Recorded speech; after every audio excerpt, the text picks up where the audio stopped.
Conditions sur carglass.fr. Allez hop, debout, soyez les bienvenus sur Énergie. On va écouter Soprano et Shakira. Vous restez là, c'est juste après l'info, il est 8h30 sur Énergie.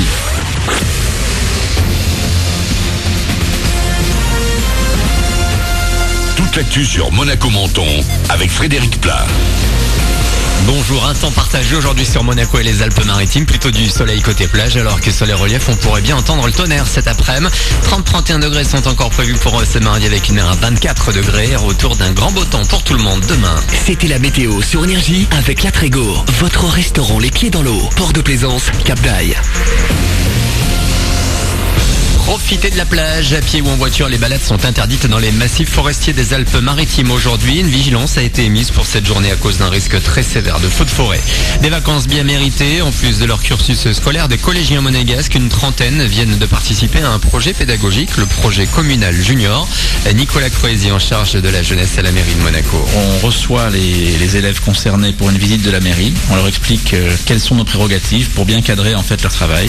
Ensuite, ils vont plancher sur des projets qui vont nous présenter une première fois. Le conseil communal approuvera certains projets et les invitera à continuer donc à les approfondir. On pourra aussi les recadrer un petit peu sur les prérogatives de la mairie pour qu'on reste bien dans ce qui est réaliste. Et ensuite donc il y a une deuxième séance publique en fin d'année scolaire où le conseil communal entérine définitivement les projets, adopte donc les projets qui seront mis en œuvre l'année suivante. C'est sur un rythme bisannuel en fait.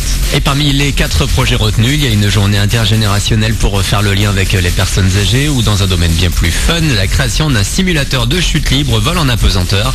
Ces projets vont être mis en œuvre au cours de la prochaine année scolaire. En vacances, dans un café ou pendant la pause déj, on cherche toujours à trouver du Wi-Fi. Norton, l'un des plus grands spécialistes de l'antivirus, tire le signal d'alarme. Méfiez-vous des réseaux gratuits. Les hackers peuvent facilement s'y introduire et vous pirater. 55% de personnes interrogées dans un sondage sont prêtes à donner n'importe quelle info perso pour se connecter. Fini les vacances pour eux. Les internationaux de l'AS Monaco ont repris l'entraînement à la Turbie hier. Aujourd'hui, vous allez pouvoir les voir à l'occasion d'un entraînement public. Ce sera dès 18h. Puis jeudi, les joueurs prendront la direction de la Suisse pour un nouveau stage avec 3 matchs amicaux face à Stoke City, le PSV Eindhoven et Fenerbahçe. Du tennis, il ne reste plus qu'un Français à Wimbledon. Adrian Manarino affronte Novak Djokovic aujourd'hui en 8e de finale. Hier, Caroline Garcia et Benoît Paire ont été éliminés, tout comme Raphaël Nadal, l'un des favoris.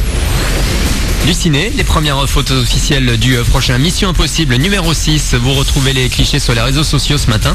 On y voit bien sûr Tom Cruise accompagné de toute son équipe. Le tournage vient de reprendre en Nouvelle-Zélande. Tournage passé par Paris il y a quelques semaines et sortie prévue dans les salles de Monaco Menton en août 2018. Voilà pour votre actu 8h33. Bon courage à vous si vous êtes un peu coincé dans les bouchons. C'est pas évident ce matin vers Monaco. Bonne route, bonne journée.